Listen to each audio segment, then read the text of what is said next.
呢一集會講解2018年 DSE Geography MC 第38題。選項一，赤道嘅日照時間係12小時。赤道 Equator 喺0度呢條線，有陽光射到嘅地方係白色，冇陽光射到嘅地方就係灰色。既然白色嘅地方佔咗赤道嘅一半，同埋成條線就叫24小時，咁赤道有日照嘅時間就係24除2，等於12個鐘。選項一啱。選項二 Tropic of Cancer 北迴歸線就係23.5度 North。我哋而家 skip 一 skip 去選項三度，因為佢係關於選項二嘅解釋。赤道以下呢橛就係南半球 Southern Hemisphere， 赤道以上嗰啲地方就係 Northern Hemisphere 北半球。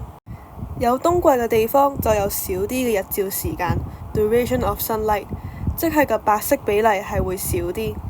南半球嘅白色比例比北半球嘅少，證明咗南半球就係冬季。既然南半球而家係冬季嘅時候，個太陽就會偏向 Northern Hemisphere 北半球，即係個太陽就移咗去北迴歸線 Tropic of Cancer。因為個太陽喺正 Tropic of Cancer 度，所以佢嘅 Angle of Sun 呢，即係藍色呢個角就係最大嘅，所以選項二都啱。